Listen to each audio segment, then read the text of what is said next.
Welcome back to Inside the Heat. South Florida's NBA fans had grown in number and grown close to a core group of players they watched enter the league as rookies and then blossom into good players on a playoff team. But the era of innocence was about to end in Miami as the business of pro basketball brought big changes.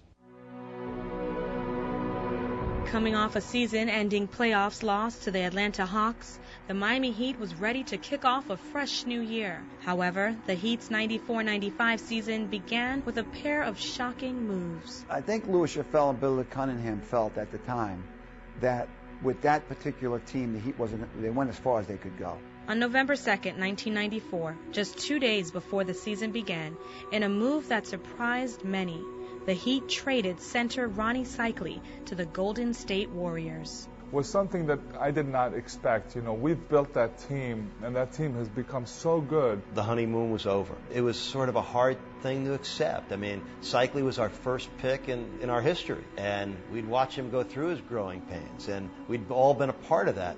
And all of a sudden, just like that, he was gone. When you had franchise-building players like Ronnie get traded, it was a personal thing. You know, it was like, wait, you didn't ask me.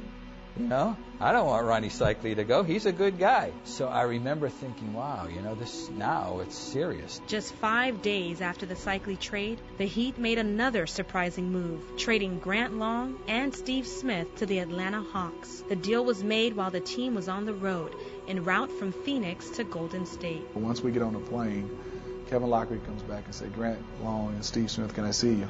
And right then I knew we had got traded. And Steve and I get our luggage and we get off the plane. We're sitting on the tarmac on our luggage saying, okay, now what do we do from here? And then to see that plane take off, I mean, it was just like you're losing your family. We were a very close-knit team back then. Steve Smith, Braian Shaw, Glenn Rice, Grant Long. We kind of grew up together, and that's why it was sad to see that team dismantled. You're talking about cornerstones being traded. That weighs a lot on you. It affects the team. Within a week to 10 days, no more Ronie Cycli, no more Grant Long, and no more Steve Smith. This wasn't the same Heat team that we'd all grown used to and sort of grown in love with. 3 well-known and well-liked players were gone, and in their place came Kevin Willis, Sasha Danilovic, and Billy Owens. The new-look Heat were struggling. By the end of January, they were 14 games under 500 and lacked an identity. We were losing with a lot of guys we barely knew, and it was sort of a dark, lost time for the Miami Heat. There were more changes to come. The 2 men who had run the Heat since the franchise began were in the process of selling their interest in the team,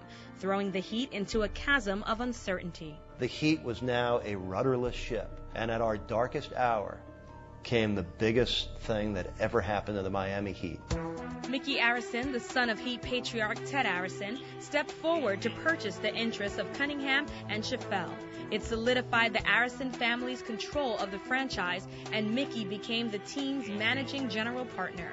What happened was that my father moved back to Israel in the early 90s and turned over the investment in the Heat to me. And at that point, with Lou and Billy leaving, it was a team really without a basketball organization, and we were really starting from scratch. At that moment, when Micki took over the franchise, that's when the franchise was going to now take off. It was then, during the NBA's All-Star break in Phoenix, as Harold Miner repeated as the slam dunk champion. Oh, yes. And Glenn Rice won the three-point shootout. The heat wave up in here, y'all take note.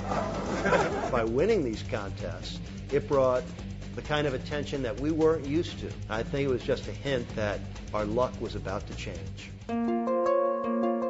We really like to set a new tone, a new direction for the team. I met with a lot of potential GM candidates at the All-Star break in Phoenix. He hires Dave Wohl as the general manager. Dave Wohl lets Kevin Lockery go, puts Alvin Gentry as the interim head coach. Gentry finished coaching the remainder of the season, and Glenn Rice continued to be a steadfast for the team, scoring 56 points against the Orlando Magic and setting the franchise highest individual point total in a single game, a record that has stood for over a dozen years. Here is Rice for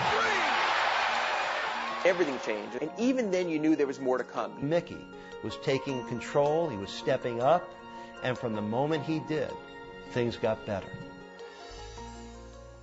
From the very moment Micki Arisson became managing general partner, he was totally committed to making the Miami Heat a championship contending franchise. His eventual hiring of Pat Riley to run that franchise was the start of great things and big games that were just ahead for the Miami Heat.